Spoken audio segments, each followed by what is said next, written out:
We talked about, we just played that clip earlier about how MSNBC just seems to range from broadly ignoring Bernie Sanders. Now it's become very more difficult to maligning Bernie Sanders, to sort of like casually just getting it wrong about Bernie Sanders.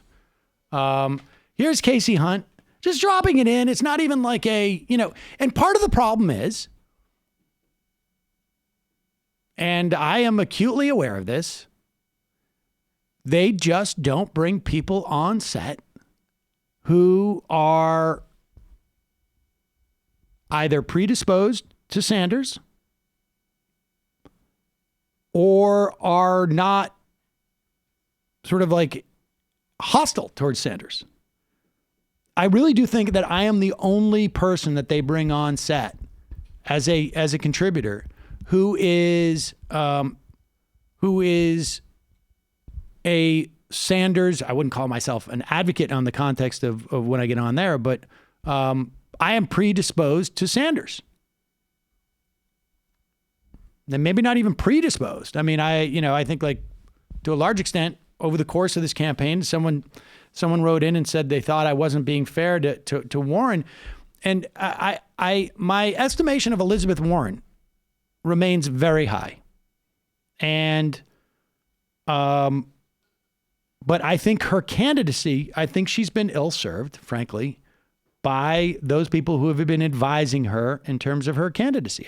I do. I've been very frustrated by it because I want Warren to do well. And I want her to do at least as well as I know that she as an individual should be doing. But, you look at the campaign people around her. What happened to the Unify thing? Did that even come out in the debate? Right? Like they did that for 2 weeks and it didn't go anywhere. And I thought that was ill-conceived to begin with. Because people don't know that there's a fracture in the Democratic Party. These people who are sitting there in the diner that we saw earlier in New Hampshire, they're talking about William Bennett. They're talking about, I would vote for Bennett or I'd vote for Klobuchar but I voted for Sanders because I don't like the way these guys are punk. They don't realize there's a divide in the party. When Warren's campaign went out and said unify, people were just like, what? Unify what? We're all going to vote against Trump. She should have been out there talking about there was a whole campaign she could have run on antitrust. On the idea, and we've had a dozen people on this program over the past 3 or 4 years who I know were gearing up for this fight if Clinton was the winner, with Warren, who was going to be leading the charge, which was concentration of power is killing this country. Particularly concentration of corporate power. And it's a different theory addressing a similar problem as Sanders. Sanders also does have an antitrust sort of, sentiment.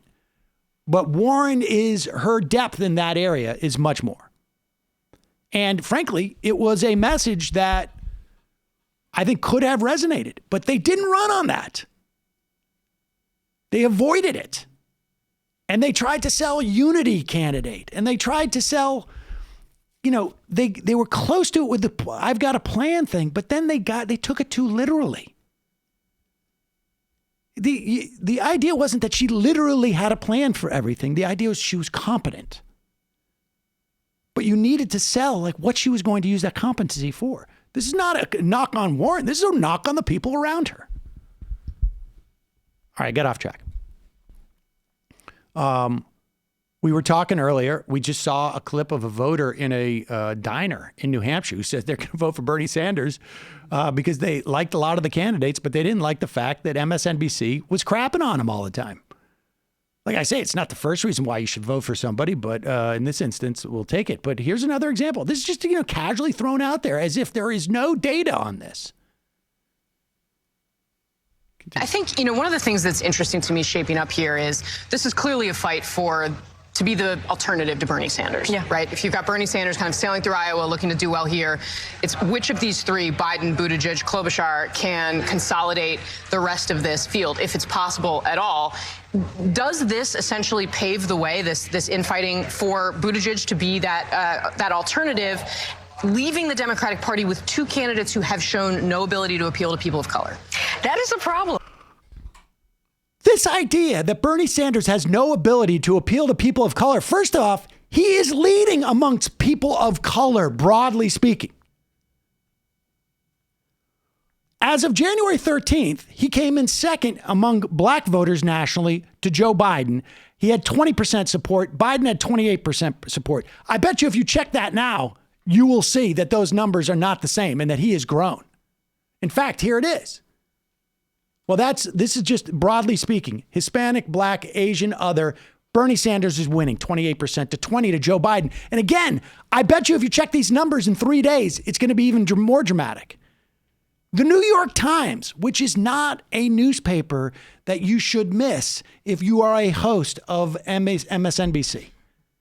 This is not like a small town paper. January 31st, Bernie Sanders' surge owes a lot to voters of color.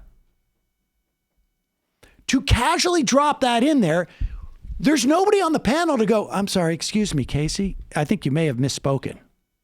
Pete Buttigieg polls at around 0.01% with black people. Maybe it's a little bit higher than that. 4%, I think it is. Cable news is kind of turning into the podcasts for boomers, basically. Throw off whatever you want. You know, it's not the beginning. It's not the first time. Of course not. There is what is problematic about this. I mean, I've told the story about, talking to Dylan Ratigan about his $72 trillion unfunded mandate rant. I'm just pulling that number out of nowhere. I've talked to other people who I know have no idea what they're talking about. It's just that there's a pattern. There's no backstop there. That's all it is. I don't think it's a conspiracy. I think it's just ignorance that there's nobody there to correct it. And the reason why there's nobody there to correct it, that's where the bias is. They don't hire people like that. They don't invite people like that. This is Noam Chomsky 101, basically. That's it.